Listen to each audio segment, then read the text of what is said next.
नमो अर्हन्ताणं नमो सिद्धाणं नमो आयर्याणं नमो वज्रायाणं नमो लोये सव्यसाहुणम्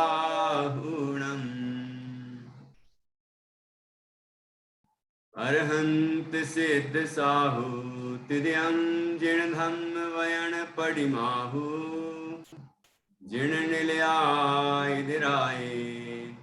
नवदेवादिं तुमे बोहि मंगलम भगवान वीरो मंगलम गौतमो गणी मंगलम कुंद कुंदाद्यो जैन धर्मोस्तु मंगलम सर्वे मंगल मांगल्यम सर्वे कल्याण कारकम प्रधानम सर्वे धर्माणां जैनम जयतु शासनम जैनम जयतु शासनम भक्तामर प्रणत मौलिमणि प्रभाण मोद्योते कंदलित पाप तमोवितानम् सम्यक् प्रणम्य जिन पादयुगं युगादा वालम्बनं भवजले पततां जनानाम्।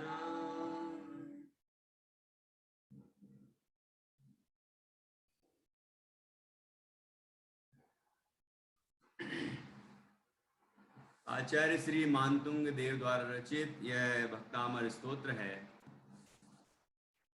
इसके 25 काव्यों पर हमारी चर्चा हो चुकी है। आज हम 26वें काव्य पर चर्चा करेंगे और संभव हुआ तो 27वें काव्य पर भी चर्चा करेंगे। यहाँ आचार्य ने 22वें काव्य से 27वें काव्य तक, वैसे 26वें काव्य तक विविध नामों से भगवान जिनेंद्र का स्तवन किया है और 27वें काव्य में उसी बात का निष्कर्ष निकाला है। तो इस तरह इन काव्यों में हम विविध नामों से भगवान जिनेंद्र का स्तवन किया गया है। उन्हें एक अनुपम पुत्र कहा गया है और उसके बाद भगवान जिनेंद्र के अनेक नाम, 4 नाम तो 23वें काव्य में लिए, फिर उसके बाद 25वें काव्य में भी 15 नाम लिए लगभग, और इसके बाद 25वें काव्य में भी 4 नाम लिए गए। ऐसे विविध नामों से भगवान जिनेंद्र का स्तवन किया जा रहा है और अभी 26वें काव्य में भी अनेक प्रकार से भगवान जिनेंद्र का स्तवन कर रहे हैं, उनको नमन कर रहे हैं। तो हम ये 26वां काव्य पढ़ते हैं। 25वां काव्य एक बार सुनने का मन है, तो एक आध बच्चे से किसी से पूछता हूँ। बोधिता,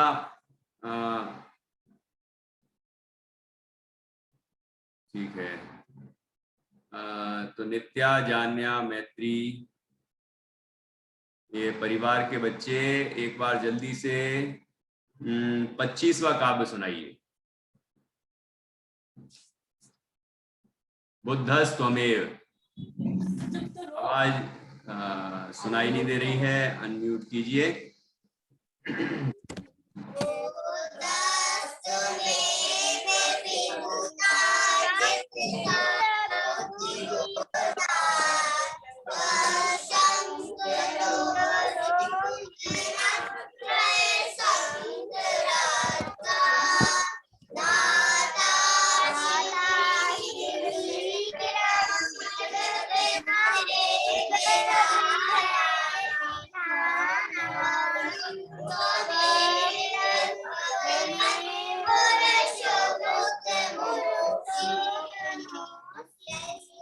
ये आगे पीछे क्यों पढ़ते हो, एक साथ मिलके पढ़ना चाहिए ना।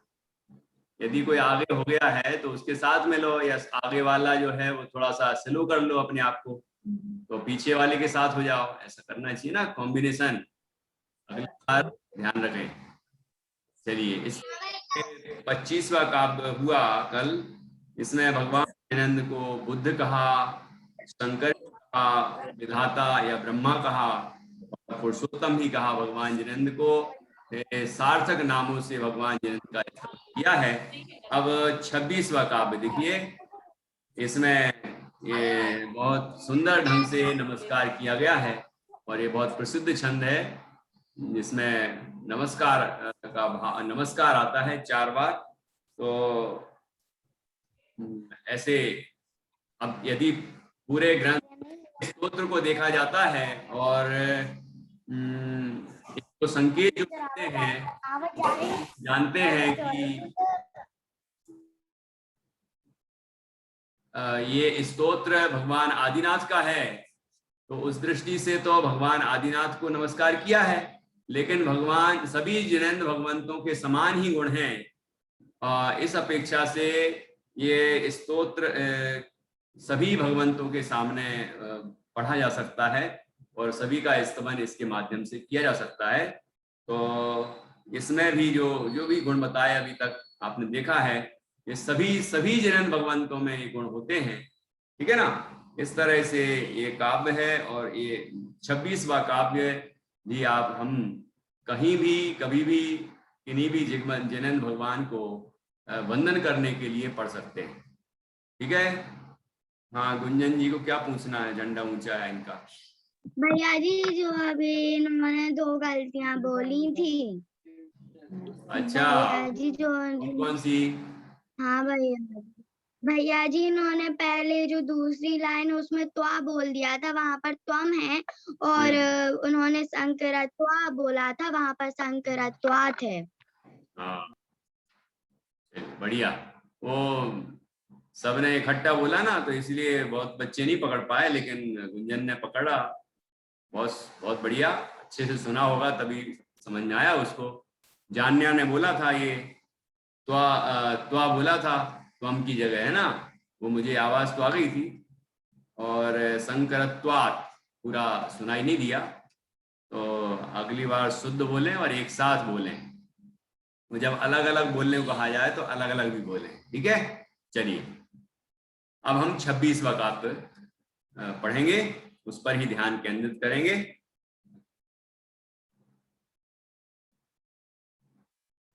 तुभ्यं नमस्त्रिभुवनार्तिहराय नाथ, तुभ्यं नमस्त्रिभुवनार्तिहराय नाथ,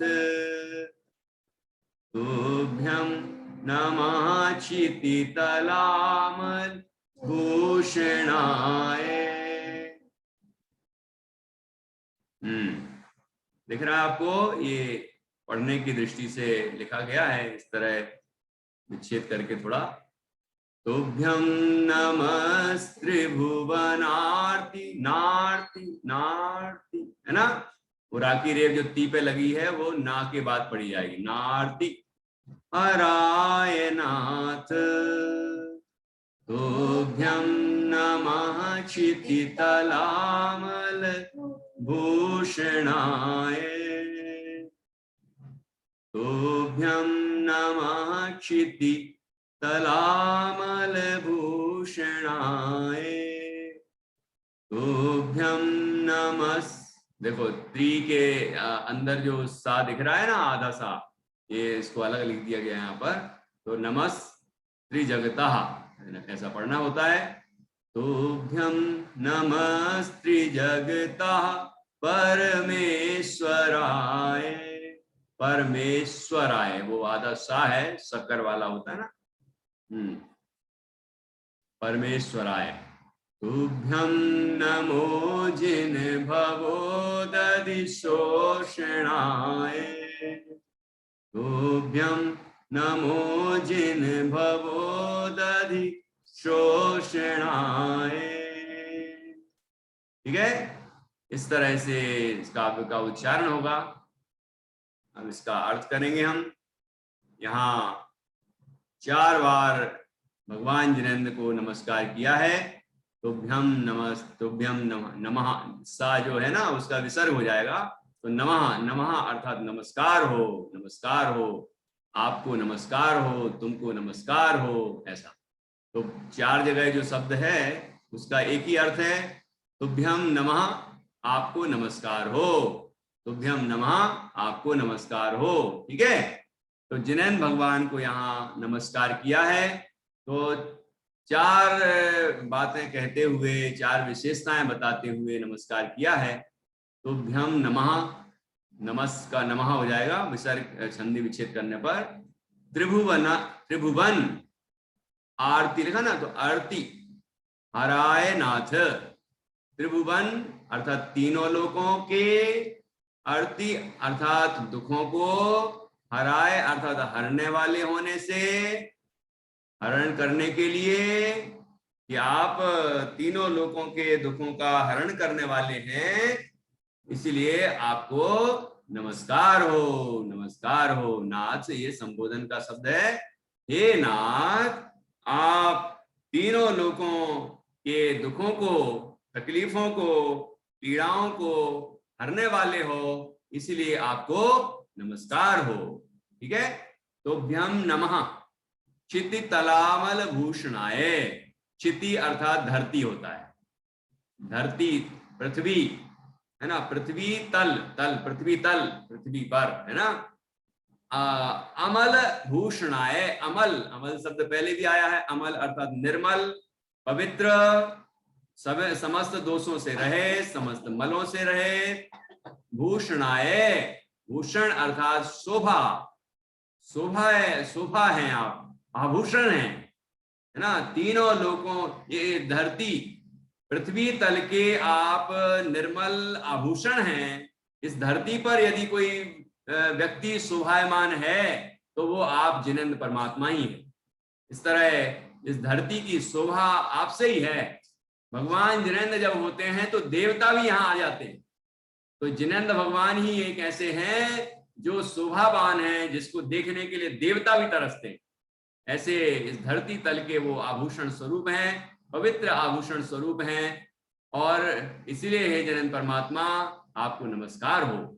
और तुभ्यम नमः कि आगे त्रिजगतः परमेश्वराय, त्रिजगत, त्रिजगत अर्थात 3 लोक, 3 लोक, ऊर्ध्वलोक, मध्यलोक, अधोलोक, इन तीनों लोकों के आप परमेश्वर हैं, प्रभु हैं।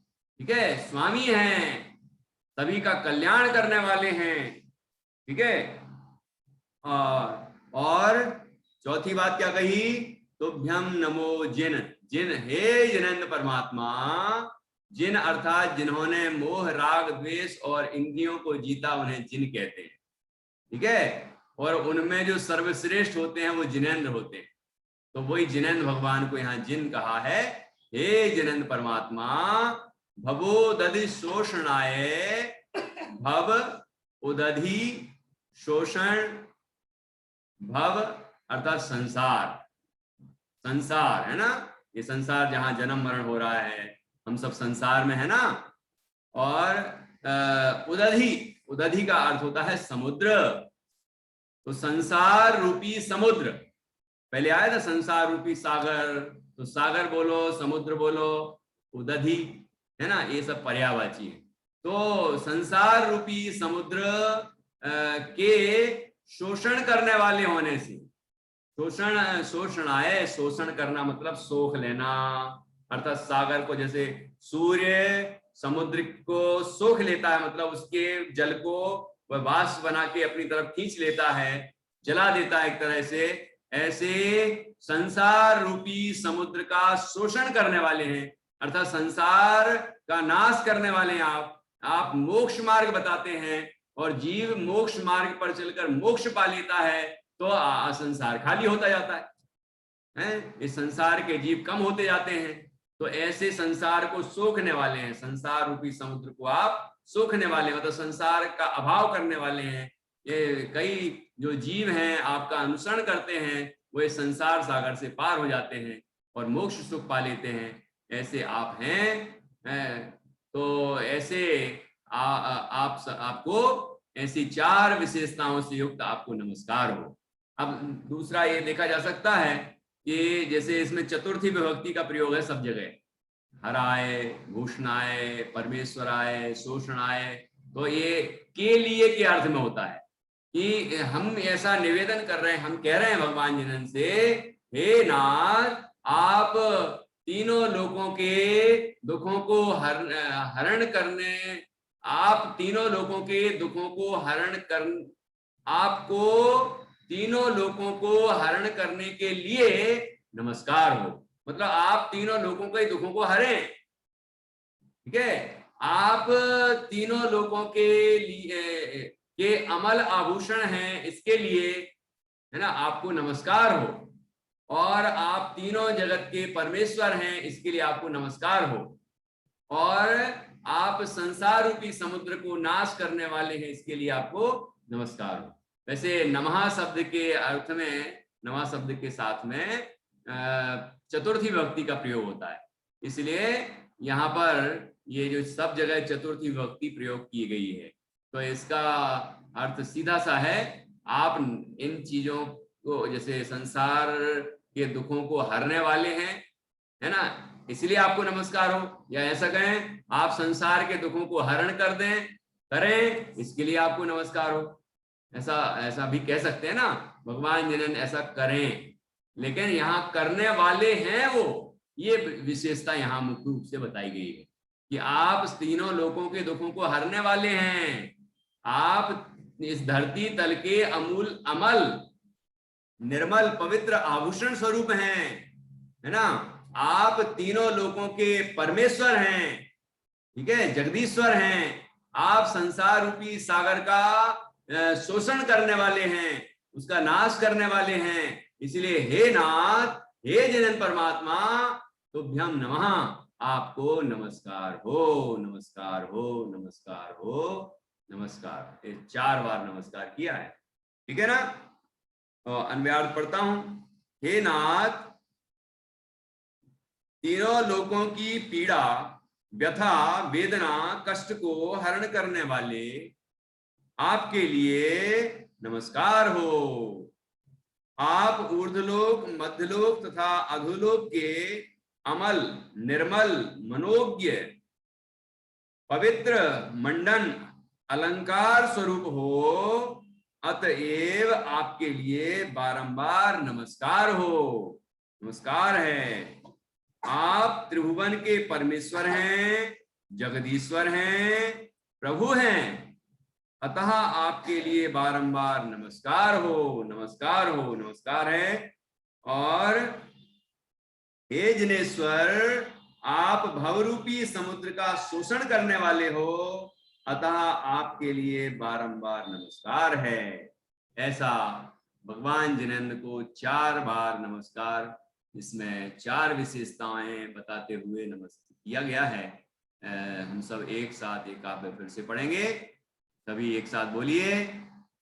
हाँ, तुभ्यं नमस्त्रिभुवनार्तिहराय नाथ, तुभ्यं नमः क्षितितलामल भूषणाय, तुभ्यं नमस्त्रिजगता परमेश्वराय, तुभ्यं नमो जिन भवोदधि शोषणाय।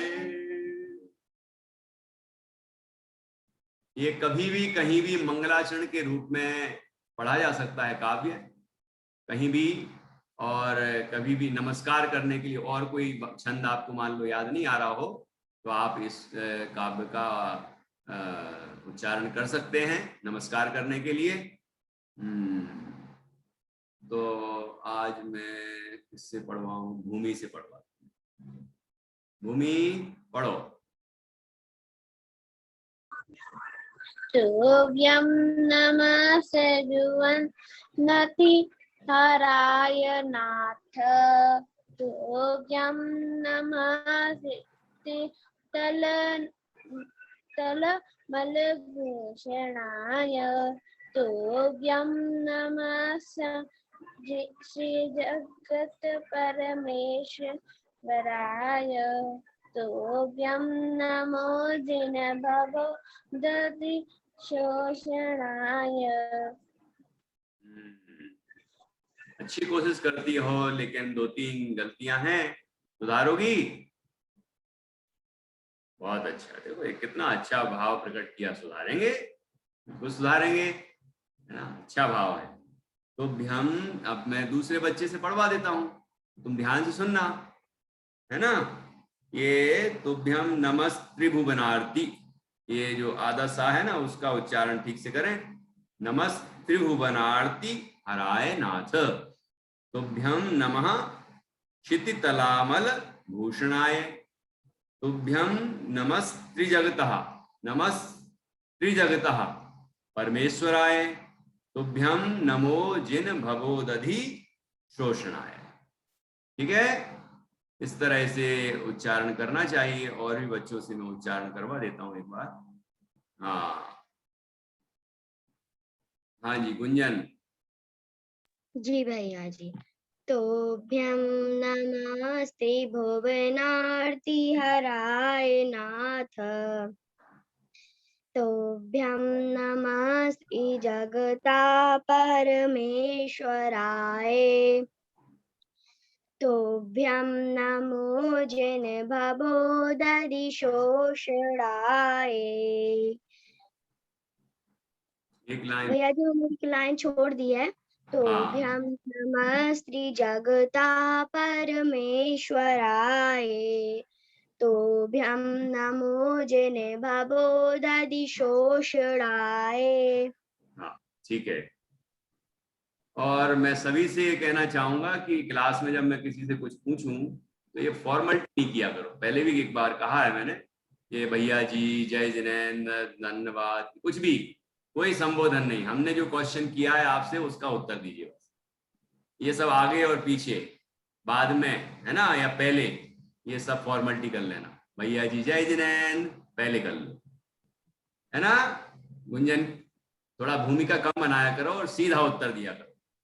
जैसे काव्य पूछा है तो हाँ भैया जी, इतना शब्द क्यों बोलना अपन को, सीधा बोलो, काव्य बोलना शुरू। ध्यान रखोगी तो समय भी बचेगा और अपनी प्रेजेंटेशन भी सुधरता है इससे। ठीक है, देखो प्रतिष्ठा बोलेगी अब। प्रतिष्ठा को आ गया ना, बढ़ाया है? हाँ बोलो, अभी तो बोधिका से पढ़वा दूंगा मैं। तोभ्यं ध्यान नमस्ते से। भुवनार्ति हराय नाथ तोभ्यं नमः क्षितितलामलभूषणाय तोभ्यं नमः श्रीजगता परमेश्वराय तोभ्यं नमो जिन भवोदधि शोषणाय। बढ़िया, बहुत अच्छा पढ़ा है। मेरे हिसाब से तो कोई अशुद्धि नहीं हुई है। कोई अशुद्धि बता सकता है? समर्थ से पूछते हैं, वो अशुद्ध पढ़ता है ना तो शायद उसने भवों की जगह वो बोल दिया। ऐसा? हाँ, क्यों प्रतिष्ठा? सही बोल बाकी तो सब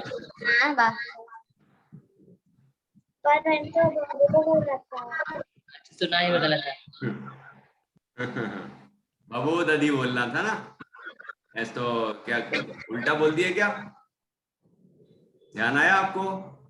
चलो, नहीं आया हो तो अब यदि हुई हो तो सुधार लेना, नहीं हुई तो कोई बात नहीं। चलो ठीक है। अब किससे पूछूं? हाँ, आप पढ़ेंगे निधि जी? आप पढ़िए। तुभ्यं नमः त्रिभुवनार्ति हराय नाथ तुभ्यं नमः शीतलामलभूषणाय तुभ्यं नमः श्रीजगतः परमेश्वराय तुभ्यं नमो जिनभवोरसशोषणाय। बढ़िया, कोई गलती तो नहीं हुई है? देखते हैं। रश्मि बताओ, कोई गलती हुई क्या? नहीं हुई ना? आर्या कोई गलती हुई क्या? किसी और को ख्याल में आई क्या? नहीं आई, बिल्कुल सही पढ़ा है, बहुत अच्छा। हाँ, विद्यांशी क्या बोलने वाली है बताओ तो जरा। हाँ, अरे भग गई। चलो ठीक है, तो इस तरह ये काव्य हुआ। अब अपन अगला काव्य करेंगे, ठीक है? बहुत अच्छा आप लोगों ने बोला है, और मुझे लगता है कि और बच्चे भी अच्छा बोलेंगे, ठीक है ना? अच्छा, दूसरा तो पहला और दूसरा दो ही तो आते हैं तुम्हें, लेकिन मैं अब ये कल 25वां, ये 26वां याद करना, मुझे 26वां सिखा दो, ठीक है? वो सिखा देंगे, ओके? हाँ, बस बस बस, अब दूर बैठो, दूर बैठो थोड़ा स्क्रीन से। अब 27वां देखिए। अभी यहाँ तक विविध नामों से भगवान जिनेंद्र का स्तवन हो गया। अब हाथ नीचे कर लीजिए थोड़ा गुंजन, और अब सुनिए ध्यान से। अब 27वें काव्य में जो 22वें से लेकर 26वें काव्य तक विविध प्रकार से विविध नामों से भगवान जिनेंद्र का स्तवन किया गया है, अब इसका उपसंहार मतलब निष्कर्ष निकाल रहे हैं। तो इससे क्या पता चलता है हमें, ठीक है? वो बात यहाँ अब बताने वाले हैं। देखिए, आज अपन 27वां काव्य भी करेंगे।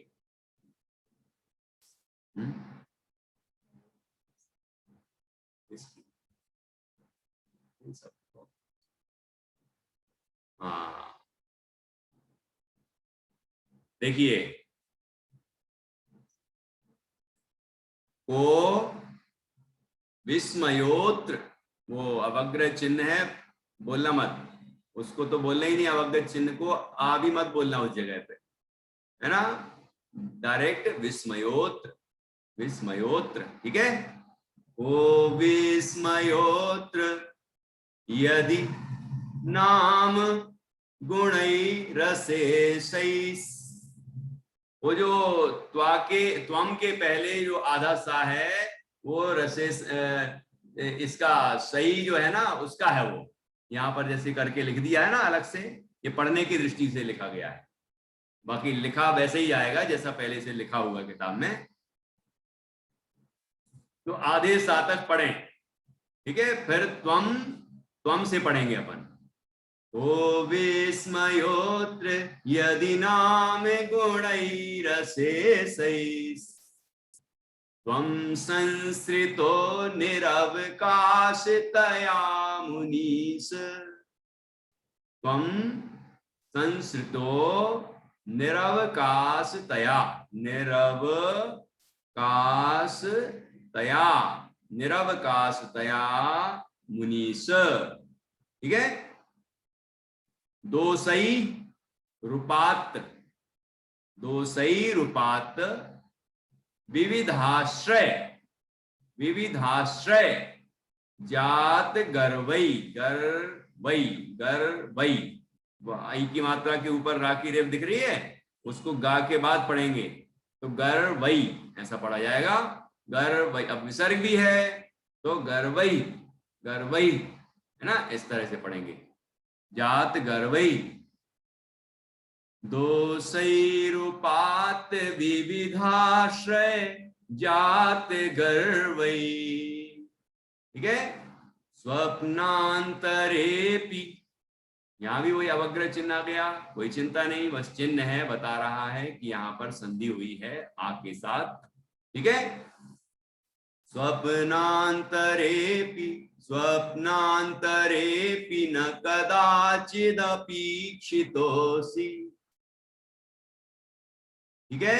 स्वप्नांतरेपि न कदाचिद, कदाचिद, कदाचिदपीक्षितोऽसि, कदाचिद अपेक्षितोसी, कदाचित दपीक्षितोसी मतलब द का उच्चारण में ज्यादा जाएगा पी के साथ, कदाचिद अपेक्षितोसी। ठीक है, इस तरह पढ़ना है इसको। अब एक साथ पढ़ते हैं फिर अर्थ करेंगे। को विस्मयोत्र यदि नाम गुणैरशेषैः स्वं संसृतो निरवकाशतया मुनीश दोषैरुपात विविधाश्रय जात गर्वैः स्वप्नांतरेऽपि न कदाचिदपीक्षितोऽसि। ठीक है, इस तरह से इसका उच्चारण होगा और इसके बाद अर्थ करते हैं। को संधि विच्छेद होगा कह, कह का मतलब होता है क्या या कौन, कौन सा। विस्मयः अत्र, संधि विच्छेद हुआ विस्मयः अत्र, विस्मय, विस्मय तो हिंदी में भी चलता है, विस्मय मतलब आश्चर्य है। ठीक है, अचंभा, तो अत्र अर्थात यहां को विस्मयः, कहा विस्मया, यहां कौन सा आश्चर्य है। जैसे चित्रम किमत्र गया था ना, पढ़ा था ना अपन ने, चित्रम किमत्र। ठीक है, इस तरह और भी इस तरह आता है। तो को विस्मयोत्र, यहाँ कौन सा आश्चर्य है, इसमें कौन से आश्चर्य की बात है, अचंभित होने की बात है। कौन सी बात, यदि नाम गुण ही, संधि विच्छेद करेंगे तो रा जो लिखा है उसमें से विसर्ग निकल के आएगा तो गुण ही बन जाएगा, आई की मात्रा के साथ लगेगा, और रा में से अ भी निकलेगा, विसर्ग इधर आया और अ उधर गया, वहां गया तो अशेष ही, और ये स जो है उसका ही विसर्ग बन जाएगा तो अशेष ही, तो फिर त्वम।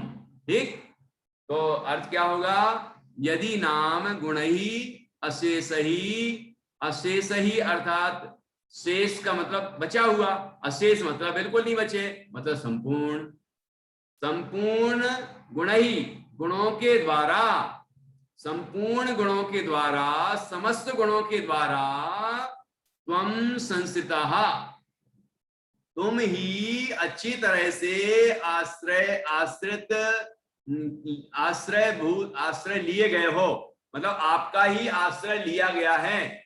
इनके द्वारा, कि सारे गुणों के द्वारा आपका ही आश्रय लिया गया है, मतलब सारे गुण आप में। सारे गुण किसमें, जिनेंद्र भगवान। ठीक है, अब सारे गुण जिनेंद्र भगवान में है। क्यों, क्यों भैया क्यों है, तो आचार्य कहते हैं निरवकाशतया, निरवकाशतया, निरअवकाशतया, मतलब निषेध कर दिया। अवकाश मतलब होता है जगह, है ना, स्थान, स्थान ना मिलने की वजह से निरवकाश मतलब सब जगह अवकाश, कहीं अवकाश नहीं मिला उनको, कहीं जगह नहीं मिली, कहीं कोई उनको ग्रहण करने वाला नहीं मिला।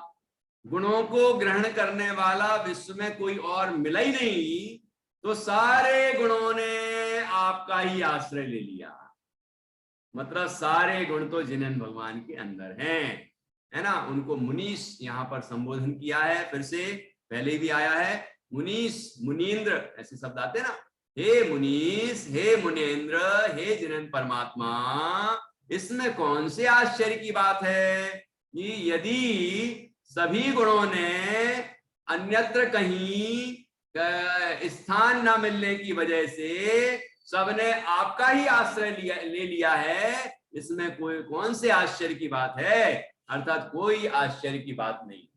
क्यों भाई, क्यों नहीं है आश्चर्य की बात, तो आगे सुनिए कि दो सही यहाँ जो रूपात दिख रहा है उसमें से र में से विसर्ग वहां जाएगा तो दो सही बनेगा, और यहाँ उपात्त बचेगा, उपात्त, दो सही उपात्त विविध आश्रय जात गर्वई, कि दोषों को विविध आश्रय मतलब ग्रहण करने वाले अनेक अनेक तरह के लोग, ठीक है, ग्रहण करने वाले, आश्रय लेने वाले, आश्रय देने वाले, है ना, दोषों को आश्रय देने वाले बहुत सारे उपात्त मतलब प्राप्त हो गए, दोषों को आश्रय देने वाले दुनिया में बहुत लोग मिल गए। राग, द्वेष, क्रोध, मान, माया, लोभ हमारे अंदर नहीं है क्या? है?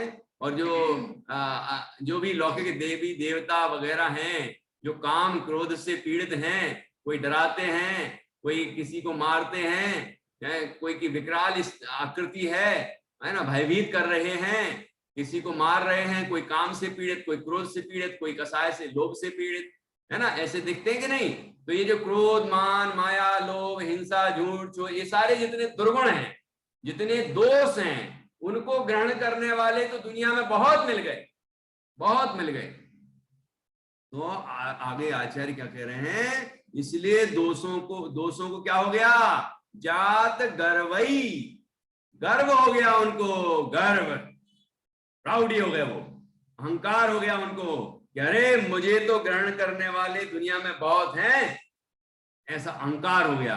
तो अब वो भैया जिसको इतना अहंकार होता है कि मुझे तो बुलाने वाले बहुत हैं, मुझे तो चाहने वाले बहुत हैं, तो मैं तुम्हारे पास क्यों आऊं, ऐसा बोलते कि नहीं हम लोग? तो आगे क्या लिखा है कि स्वप्नांतरेपि न कदाचिद अपीक्षितोसी। इस स्वप्नांतरे, स्वप्नांतरे मतलब स्वप्न के अंदर भी, सपने में भी, अपी मतलब भी, सपने में भी, कदाचित, कदाचित, कदाचित अब संधि विच्छेद होगा तो कदाचित हो जाएगा और वहां अपेक्षिता असी हो जाएगा।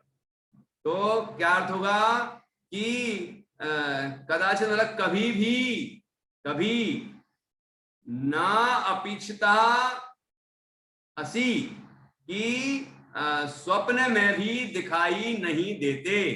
अपेक्षिता दिखाई, अपी, अपी, हाँ यहाँ पर संधि विच्छेद ऐसा है, ये जो दूर दूर लिखा है ना उसको पास कर देंगे तो कदाचित अपि इच्छिता, ऐसा बनेगा इसका। ये नीचे दिख रहा होगा आपको, देखो यहाँ पर ये कदाचित अपि इच्छिता असी ऐसा बनेगा। तो क्या मतलब होगा कि कदाचित अपि मतलब कभी भी अपि मतलब भी, तो कभी भी इच्छिता असी न, कि नहीं दिखाई देते। इच्छिता मतलब होता है दिखाई देना, है ना, तो दिखाई नहीं देते हैं, देते हो मतलब भगवान जिनेंद्र स्वप्न में भी कोई दोष दिखाई नहीं देते। अब उनको कोई स्वप्न नहीं आता, लेकिन ये मुहावरा है, कहावत है, ऐसे कहते हैं अरे हम तो सपने में भी नहीं सोचते, हमने तो ऐसा सपने में भी नहीं सोचा था, ऐसी कहावत है कि नहीं है? इसी तरह की बात यहाँ पर बताई है, उसी बात को यहाँ लिया है। ऐसा नहीं सोचना कि उनको सपने आते होंगे, सपने तो छद्मस्तों को आते हैं, हम श्रुत ज्ञानियों को आते हैं, है ना, हम लोगों को आते हैं, तो भगवान जिनेंद्र को नहीं आते, ठीक। लेकिन एक कहावत के हिसाब से ऐसा प्रयोग किया है कि उनको तो दोष स्वप्न में भी दिखाई नहीं देते, मतलब उनके अंदर, भगवान जिनेंद्र के अंदर दोष तो सपने में भी नहीं आते, मतलब बिल्कुल नहीं आते। दोष तो उनके अंदर एक भी नहीं है, और गुण पूरे भरे हैं, गुणों से संपूर्ण है, परिपूर्ण है भगवान जिनेंद्र, और दोषों से पूरी तरह रहित। अब कारण बताए दोनों के कि गुणों से परिपूर्ण क्यों है? क्योंकि गुणों को ग्रहण करने वाला दुनिया में कोई नहीं मिला। और दोषों से रहित क्यों है? दोष उनके पास क्यों नहीं है? क्योंकि दोषों को ग्रहण करने वाले दुनिया में बहुत है। जैसे किसी को जॉब करना हो और उसको बहुत सारे ऑफर आते हैं, तो कुछ लोग अहंकारी हो जाते हैं, अरे मुझे तो चाहने वाले इतने, हम इतने लेंगे, इतने करेंगे, ये नखरे वो नखरे हैं, हम तुम्हारे यहाँ क्यों आए? अच्छा सज्जन खूब बढ़िया आदमी मिल जाए और उचित वेतन भी दे रहा हो तो भी उसके यहाँ अकड़ेगा, मैं तुम्हारे यहाँ क्यों आऊं, हमें तो एक से एक चाहने वाले। ऐसा होता है कि नहीं होता है? तो ऐसे यहाँ समझ लो कि उन दोषों को, राग, द्वेष, काम, क्रोध, इतने सारे जो विकारी भाव अपने अंदर उत्पन्न होते हैं ना, ऐसे विकारों को ग्रहण करने वाले दुनिया में बहुत लोग मिल गए। इसलिए मानो दोषों को तो घमंड हो गया, अहंकार हो गया, हम तुम्हारे पास क्यों आए? जिनेंद्र भगवान से कह रहे हैं हम तुम्हारे पास क्यों आए? तुम हमें, हमारी उपेक्षा कर दोगे तो हमें ग्रहण नहीं करोगे तो हमारा अपमान हो जाएगा ना। तुम हमें ग्रहण नहीं करोगे, आदर से अपनाओगे नहीं, तो हमारा अहंकार चूर चूर हो जाएगा, हमारा अपमान हो जाएगा। इसलिए मानो दोषों को ऐसा घमंड है, इसीलिए वो भगवान जिनेंद्र के पास आते भी नहीं, है ना, उनके पास बिल्कुल नहीं आते। और गुण ऐसे हैं, गुण वीतरागता, सर्वज्ञता, अनंत दर्शन, अनंत ज्ञान, अनंत सुख, अनंत वीर, ऐसे जो अनंत चतुष्टय हैं, जो वीतरागता, सर्वज्ञता आदि गुण हैं, इन सबको दुनिया में कोई ग्रहण करने वाला मिला नहीं। देख लो कौन कौन दिख रहे हैं आपको, कितने लोग दिख रहे हैं वीतरागी और सर्वज्ञ, कितने देवी देवता वीतरागी सर्वज्ञ दिख रहे हैं, कितने लोगों ने वीतरागता सर्वज्ञता को अपनाया है। अपनाया होता तो ऐसी विकृत स्थिति होती क्या, काम क्रोध से पीड़ित होते क्या यदि वो वीतरागी होते तो इसका मतलब गुणों को अपनाने वाला कोई मिला नहीं, इसलिए सारे गुणों ने भगवान जिनेंद्र का आश्रय ले लिया। आचार्य की रचना शैली आप समझ आ रही कि नहीं, ये अलंकारिक शैली है, काव्य है ना, ये साहित्य भी है, भक्ति साहित्य है, तो साहित्य में इस तरह अलंकारों का प्रयोग किया जाता है, इस तरह की वाक्य रचना की जाती है, थोड़ा अच्छा लगे, ठीक है ना। सीधी सीधी कह देते कि आप गुणवान हैं, दोष आप में है ही नहीं, इतनी सी बात थी सीधी सी कि आप में अनंत गुण हैं, एक भी दोष नहीं है, आप पूरी तरह से निर्दोष हैं, ये इतने में भी कहा जा सकता था। लेकिन यदि ऐसे कह देते तो अपन को उतना वो ख्याल में नहीं आता कि क्या कहना चाह रहे आचार्य। अब ख्याल में आएगा कि दोषों को ग्रहण करने वाले दुनिया में बहुत हैं, अपन लोग नहीं है क्या, केवल देवी देवता ही हैं, हम लोग नहीं ग्रहण कर रहे। मतलब काम क्रोध लोभ, ये मन में विकार इतने सारे प्रकट होते हैं, तो हम लोग भी तो उन्हीं दोषों को चाह रहे हैं। भैया हमारा तो गुस्सेल स्वभाव है, देख लीजिए हमारा बहुत गुस्सा आती है हमें, तुम्हें गुस्सा स्वभाव है, गुस्सा अच्छा लगता है, मतलब देखो ऐसा मत करना अभी गुस्सा आ जाएगा मुझे, मेरा गुस्सा बहुत खतरनाक है। अच्छा तो तुम्हें बड़ा अच्छा लगता है, मतलब कहने का मतलब क्या, क्रोध मान माया लोभ जो दुखदाई है हमारे लिए, वो यदि हमें अच्छे लग रहे हैं और हम उनको चाह रहे हैं, उन दोषों को दूर नहीं करना चाह रहे हैं, तो हम भी तो आश्रय देने वाले हैं ना दोषों को। केवल देवी देवता ही थोड़ी हैं, लौकिक जो देव कहलाते हैं वो ही थोड़ी हैं अकेले जो दोषों को आश्रय दे रहे हैं, है ना, हम लोग भी तो दे रहे हैं। इसीलिए दुनिया में चाहने वाले, दोषों को चाहने वाले निगोदिया से लेके सब संसारी अपन लोग सब इतने सारे आश्रय मिल गए उनको। तो फिर और जिनेंद्र कितने हैं गिने चुने, वो भी अनंत हैं लेकिन गिने चुने, अनंत अनंत अनंत अनंत अनंत अनंत के सामने तो कुछ भी नहीं है। सिद्ध भगवान कितने हैं पता है आपको, सिद्ध भगवान की गणना यदि की जाए वो भी अनंत हैं, अक्षय अनंत हैं, लेकिन कितने अनंत हैं देखना। आलू तो देखा होगा ना, खाते भले नहीं हो गए आप लोग, मुझे विश्वास है, लेकिन आलू देखा तो जरूर होगा। तो आलू जो कुछ लोग कह रहे खाते हैं, ऐसा मत कहो यार, खाते हैं, है ना, नहीं खाना, खाते हो तो नहीं खाना। अब देखना कि आलू में सुई चुभोई है, चुभोना मत, लेकिन मैं बता रहा हूं आपको क्योंकि उसमें भी जीव मर जाएंगे बहुत सारे। तो सुई चुभोई, उसकी ऐसी नोक, सुई की जो नोक होती, नोक समझ में, नोक कितनी पतली सी होती है, उतनी सी जगह में कितने जीव हैं आपको मालूम है? उतनी सी जगह में भी अनंत तो निगो शरीर है, उन एक शरीर के अंदर कितने जीव हैं? एक निगोद शरीर में एते जीव बखान, तीन काल के सिद्ध सब एक अंश प्रमाण। मतलब भूतकाल में जितने सिद्ध हो गए, वर्तमान में जो 6 महीने 8 समय में 608 जीव मोक्ष जा रहे हैं, तो आप सोच रहे हो क्या कह दिया, ये जा रहे हैं, ये कहां से जा रहे होंगे, ये विदेश क्षेत्रों से जा रहे हैं ना, उनको भी तो ध्यान रखो। यही थोड़ी देखना है ये कोरोना छाया है, यही बीमारियां हैं, पूरे दुनिया में ऐसे ही मचा है। अरे पूरी दुनिया में नहीं मचा, थोड़ी सी जगह में मचा है ना, थोड़ी जगह में है ये सब। हमने तो इतना ही सोच लिया, वो हमारे बच्चे बताएंगे, वो वाला दुआ सुनाया था ना उनको, है ना, हाथ पसारे पांव पसारे और पसारा गात, उससे बड़ा समुद्र है तो कहन सुनन की बात। उनको हाथ खड़े होने लगे। तो लोगों को ऐसा लगता है इतना ही संसार होगा, इतना ही होगा। ऐसा नहीं है, बहुत बड़ा है, ये तो छोटा सा है, थोड़ा सा। तो 6 महीने 8 समय में 608 जीव वहां से मोक्ष जा रहे हैं और अनंत काल तक जाते रहेंगे। तो कितने अनंत अनंत अनंत अनंत अनंत अनंत सिद्ध भगवान हो गए तीनों काल के। लेकिन उससे भी अनंत गुणे जीव उस एक निगोष शरीर में, और उतनी सुई की नोक के बराबर जो जगह है उसमें तो उससे भी अनंत अनंत गुणे जीव हैं।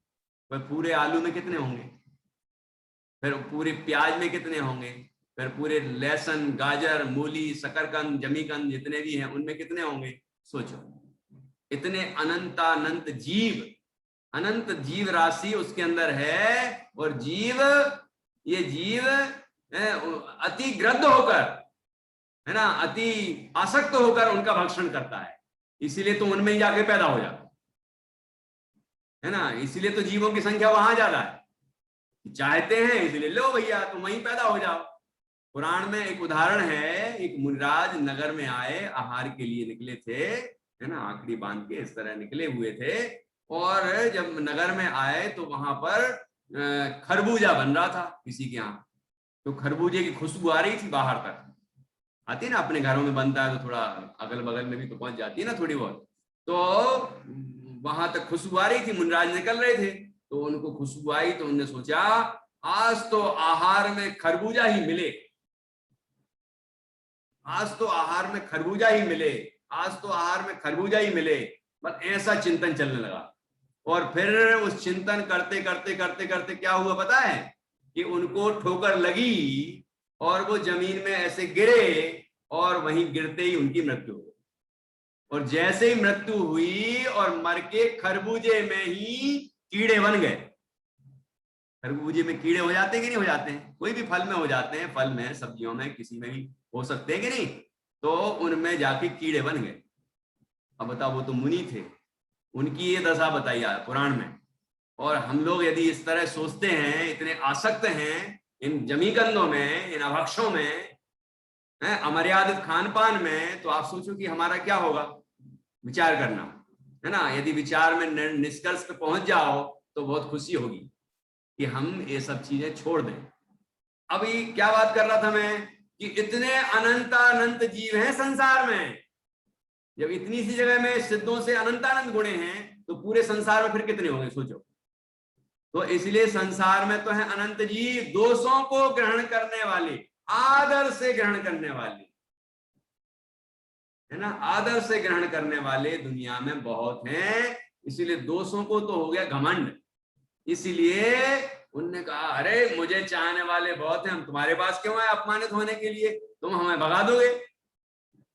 जिनेंद्र भगवान दोषों को ग्रहण करेंगे ही नहीं, इसलिए वो अपमानित होने के भय से उनके पास आते भी नहीं, सपने में भी नहीं आते। उनके पास आने की तो छोड़ो, सपने में भी नहीं आते। कहने का मतलब आते ही नहीं। अर्थात जिनेंद्र भगवान पूरी तरह निर्दोष हैं, ठीक है। और अनंत गुणों को, ये वीतरागता आदि जो गुण हैं, उनको ग्रहण करने वाला दुनिया में कोई मिला नहीं। इसलिए अब ये गुण गए, समझ लो, एक उदाहरण है, गुण गए हमारे पास आए हैं, चलो भैया घर गृहस्थी छोड़ो, दिगंबर मुनिराज बन जाओ, आत्म साधना करो, है ना, वीतरागता प्रकट करो। नहीं नहीं, वो थोड़ा अभी थोड़ा काम है, बस वो ही निपटा लूं, ये काम है, अभी वो काम है, अभी ये करना है, अभी वो करना है। कितने लोग तैयार हैं कि जो चलने को तैयार हैं कि चलो अपन दीक्षा लेते। ऐसा मन होता है कभी किसी का, है? गुंजन कह रही मेरा हो रहा है, तो अच्छी बात है, बहुत अच्छा है। लेकिन सोचना, विचार करना, कितने लोग हैं ऐसे। तो दोषों को ग्रहण, गुणों को ग्रहण करने वाले तो बहुत कम लोग हैं, और दोषों को ग्रहण करने वाले अनंतों जीव हैं। इसलिए गुणों ने तो जब कहीं आश्रय नहीं मिला तो सीधा जिनेंद्र भगवान का आश्रय लिया। इसका मतलब भगवान जिनेंद्र में तो गुण ही गुण है, और दोषों को आश्रय देने वाले दुनिया में बहुत मिले, इसलिए दोष उनके पास आते ही नहीं। बात समझ में आई? ये भाषा समझ में आई कि नहीं आया? ऐसा बड़ा सुंदर चित्रण इसमें किया है। अन्वयार्थ पढ़ता हूं और उसके बाद एक बार और काव्य पढ़ेंगे, फिर किसी को कोई शंका होगी तो उसका समाधान करेंगे, ठीक है। को विस्मयोत्र यदि नाम गुणैरशेषैः त्वं संसृतो निरवकाशतया मुनीश दोषैरुपात विविधाश्रय जात गर्वै स्वप्नान्तरेऽपि न कदाचिदपि चितोऽसि। इस तरह ये काव्य हुआ। अन्वयार्थ और पढ़ता हूं। हे मुनीश्वर, हमें ऐसा लगता है, देखो अलंकारिक भाषा है ना, इसलिए आचार्य ऐसा बोलते हैं, हमें ऐसा लगता है कि अन्यत्र आश्रय ना पा सकने से सभी गुणों ने आपका ही आश्रय ले लिया है, तथा अनेक स्थानों पर आश्रय मिल जाने से जिन्हें घमंड हो गया है, ऐसे दोष कदाचित स्वप्नावस्था में भी आपके पास दिखाई नहीं दें, तो इसमें क्या आश्चर्य, अर्थात इसमें कोई आश्चर्य नहीं है। ध्यान रखना, भगवान को स्वप्न नहीं आते, नहीं तो आप सोचने लगो यहाँ लिखा है कि स्वप्नावस्था में भगवान की स्वप्नावस्था। भगवान को कोई स्वप्न नहीं आते हैं ना, मुझे क्षयोपम ज्ञानी और सोने वालों को आते हैं, है ना, वो तो जाग रहे हैं और अपने आत्मा में जाग रहे हैं पूरी तरह, अपने आत्मा सहित सारे लोकालोक को जान रहे हैं, ठीक है ना। ये तो मैंने आपको बताया ना, एक मुहावरा है, कहावत है, उस दृष्टि से समझना उसको। तात्पर्य है कि सर्वज्ञ वीतरागता जैसे समस्त गुणों को रागी देवताओं के पास स्थान नहीं मिला, अतः वे आपको छोड़कर कहां जाते, तथा काम क्रोध मोहादि दोषों को जब आदर पूर्वक अपनाने वाले अन्य देवगण मौजूद हैं, तो वे अनादर और उपेक्षा के पात्र बनने के लिए आप जैसे वीतरागी के पास आते ही क्यों। इसलिए मानो संपूर्ण गुणों ने तो आपका ही आश्रय ले लिया और दोष एक भी आपके पास नहीं आया। ख्याल में आया कि नहीं आया। इस तरह ये बड़ा ही सुंदर वर्णन आचार्य ने यहाँ किया है। आप लोगों को जरूर ये ख्याल में आया होगा। अब मैं एक दो लोगों को पढ़ने के लिए भी कहूंगा, कुछ प्रश्न भी करूंगा। पहले आपको कुछ पूछना है, जैसे गुंजन को कुछ पूछना है, बेचारी बहुत देर से हाथ खड़े कर। तो हाथ क्यों खड़ा करके रखती हो बेटा, डिस्टर्ब होता है। जब समझाते तो ऐसा लगता है पता नहीं इसको क्या पूछना होगा। हाथ नहीं खड़ा करना, पहले मना कर दिया था मैंने कि जब मैं आपको आखिरी में बताऊंगा कुछ पूछना हो तो आखिरी में ही पूछूंगा आपसे, आपको भी आखिरी में ही पूछना है। तो बीच में ऐसे ऐसे करोगे तो हमें लगेगा पता नहीं क्या पूछना होगा, इसको क्या पूछना होगा। ऐसा नहीं करना इसमें। चलो कोई बात नहीं। हाँ तो क्या संचित्रों का अर्थ क्या है यहाँ पर? हाँ जी भैया जी, इसमें संचित्रों का अर्थ क्या है? तो अभी तो मना कर रही थी कि नहीं पूछना कुछ भी। अच्छा, डर के पूछ लिया होगा कि भैया पूछ ही लो, नहीं तो ये कहेंगे कुछ। चलो ठीक है। संस्कृतो, संस्कृत मतलब सम्यक रूप से आश्रित, ठीक है। त्वं संस्कृतः, आप अच्छी तरह से आश्रय लिए गए हो। किसके द्वारा लिए गए हो? गुणों के द्वारा। मतलब गुणों के द्वारा तो आप आश्रय लिए गए, मतलब आपके अंदर गुणों ने आश्रय ले लिया।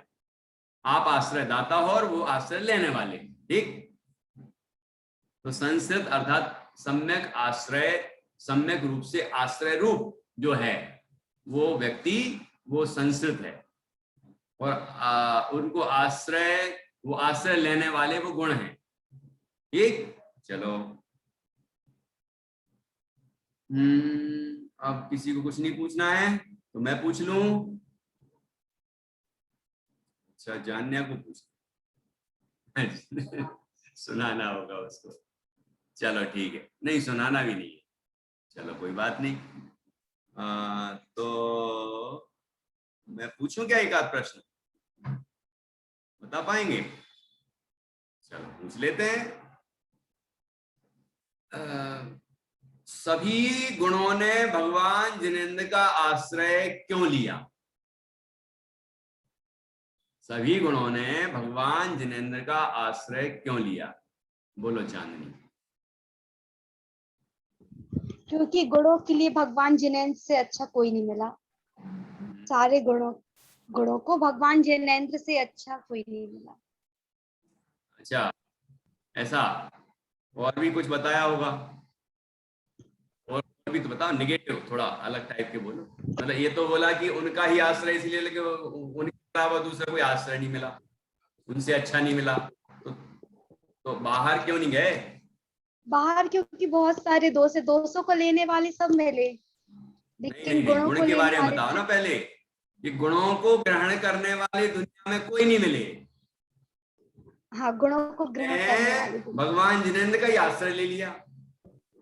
अवकाश तया, ये शब्द बताया था ना अभी, कि उन्हें अवकाश नहीं मिला, जगह नहीं मिली, स्थान नहीं मिला, कोई आश्रय नहीं मिला, आश्रय देने वाला नहीं मिला, उनको आदर से ग्रहण करने वाला नहीं मिला। तो भैया भगवान कि भैया हम ठीक है, आपके हम आश्रय में आ जाते हैं। कोई नहीं ग्रहण करना चाहता हमें, हम आपके पास आ गए। और 200 ग्रहण करने वाले। अब बताओ, जो अगला प्रश्न है वो क्यों बताएं? हाँ, अगला प्रश्न है कि 200 ने भगवान जिनेंद्र का आश्रय क्यों नहीं लिया? 200 ने भगवान जिनेंद्र का आश्रय क्यों नहीं लिया? स्वाति जी बताओ।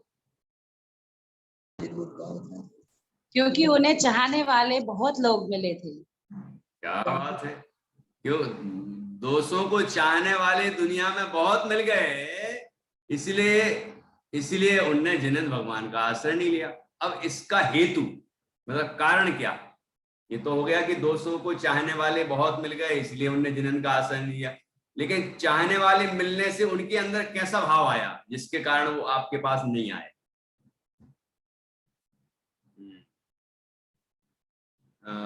समर्थ की नहीं, चाची है होंगी। हाँ बोलिए।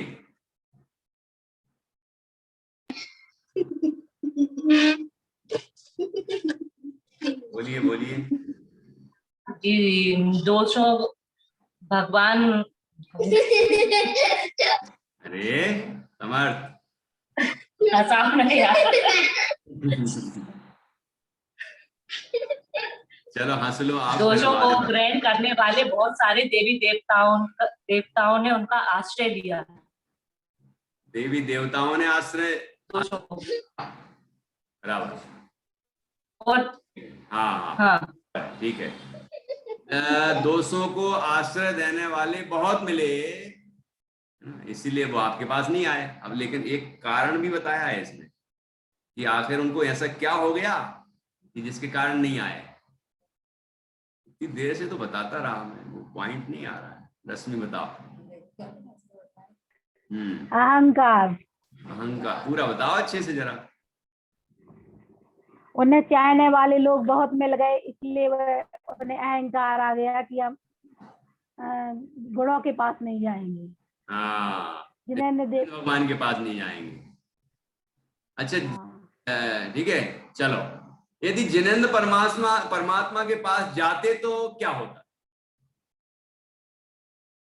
तेजल की नानी बताएंगे।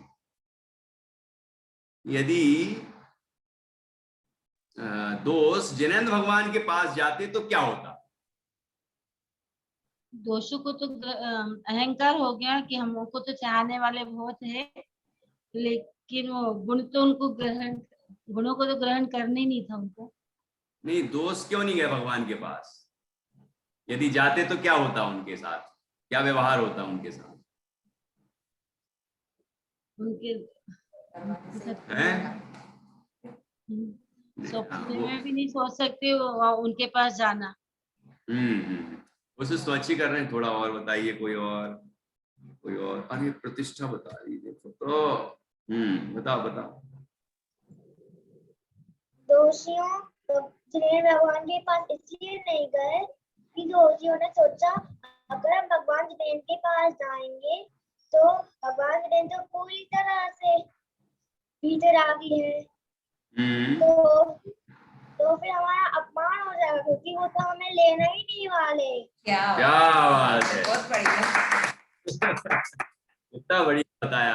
वो तो हमें ग्रहण करने ही नहीं वाले हैं, तो वहां जाएंगे तो हमारा अपमान होगा, अनादर होगा, और वो तो प्राउड ही है वैसे ही।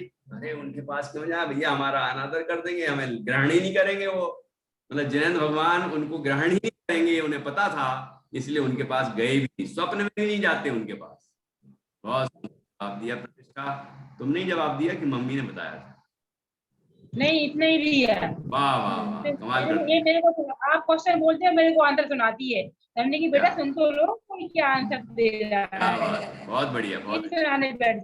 बहुत खुशी हुई। ऐसे बच्चे यदि सुनते हैं ना तो इससे अच्छा कुछ नहीं हो सकता।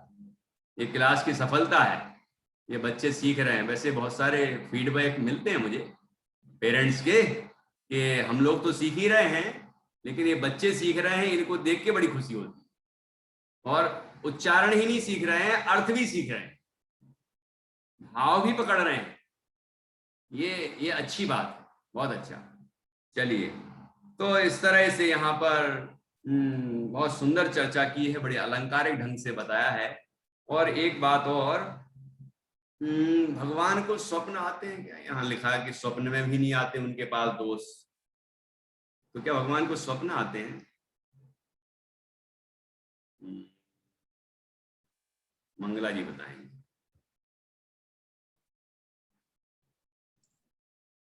भगवान को तो सपने आते ही नहीं है। हाँ, लेकिन ऐसी कहावत है कि सपनों में भी नहीं आते। यानी वो दोषों को वहाँ आश्रय भी नहीं मिलता कभी भी। बहुत अच्छा, बहुत बढ़िया। इसलिए बोला कि सपनों में। दादा नहीं दिख रहे, कहाँ गए? आए नहीं, आए बैठे। ठीक है, ठीक है, ओके ओके। जय जिनेंद्र। बढ़िया बढ़िया बढ़िया।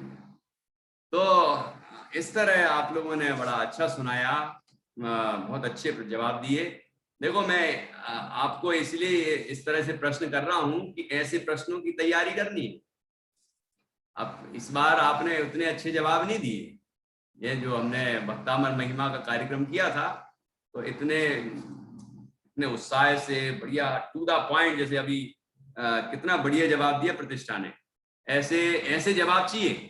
तो इन क्वेश्चंस को आप लिख सकते हैं, है ना, और इस तरह से आप सोचें कि इसमें और प्रश्न क्या बन सकते हैं और क्या उत्तर होगा इसका, तो आपको गहराई आएगी, भक्तामर का मर्म समझ में आएगा, तभी तो भक्तामर की महिमा आएगी। इसीलिए हमने कार्यक्रम का नाम रखा भक्तामर महिमा। तो अब ये भक्तामर स्तोत्र जब पूरा हो जाएगा तो फिर से ये कार्यक्रम होगा, ठीक है। हाँ, तो आप लोग अपनी डायरी में नोट करें, पॉइंट्स बनाएं, क्वेश्चन बनाएं, अपने आप से उत्तर लिखें, है ना। और चाहें तो आप जो बढ़िया बना लेते हो वो आप में फोटो खींच के भी भेज सकते हैं कि भाई हमने इतने अच्छे क्वेश्चन निकाले हैं इसमें से, है ना। तो ऐसा भी कर सकते हैं, तो उससे हमें भी सहयोग मिलेगा आपका। तो इस तरह भी कर सकते हैं। चलो, तो इस तरह हमने आज 2 काव्य किए। आज अभी 5-7 मिनट ज्यादा हो गए, 10 मिनट ज्यादा हो गए। आपने बड़े अच्छे जवाब दिए हैं। अब जिनवाणी स्तुति और करेंगे और इस तरह हम अपना आज की कक्षा को पूर्ण करेंगे। और आज मैंने कह दिया था तो उनसे ही करवाऊंगा, ये नित्या जान्या वगैरह सबसे। हाँ, चलिए आज इनको करने दीजिए, कल फिर दूसरे लोगों को अवसर देंगे। मंदिर मुख से फुलवा के जाति कुंज मंदिर मुख से फुलवा के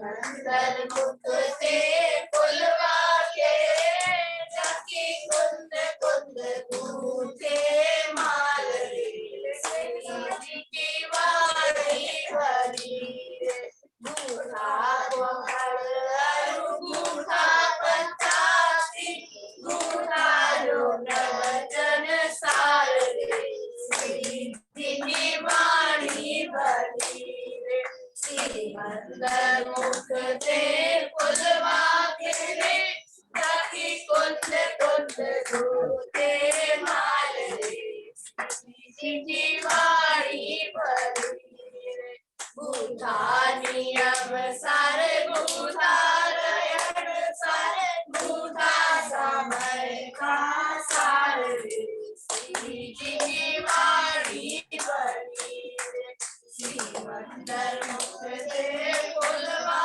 के रे जाके कुंद कुंद गूंथे माल रे जी वाणी भरी रे श्यामवाद रूपी सुगंधी भरा जो जिनकी का ओमकार नाद रे जिनकी वाणी भरी रे मंदर मुख से फुलवा के रे जाके कुंद कुंद गूंथे माल रे जिनकी वाणी भरी रे बंधु जनेश्वर बंधु में कुंद कुंद बंधु ओंकार नाद रे जिनकी वाणी भरी रे मंदर मुख से फुलवा के रे जाके कुंद कुंद गूंथे माल रे जिनकी वाणी भरी रे रहो मेरे भावे रहो मेरे जाने रहो जिन बैठ रे जिनकी वाणी भरी मंदर मुख से फुलवा के रे जाके कुंद कुंद गूंथे माल रे जिनकी वाणी भरी रे सतदेव की वाणी की गूंज रे मेरे रहो नाद रे जिनकी वाणी भरी रे मंदर मुख से फुलवा के रे जाके कुंद कुंद गूंथे माल रे जिनकी वाणी भरी रे बोले द्वादशांग जनवाणी माता की जय। महान जिन धर्म की जय। सभी 9 बार नमोकामन के माध्यम से पंच परमेष्टि का स्मरण करेंगे।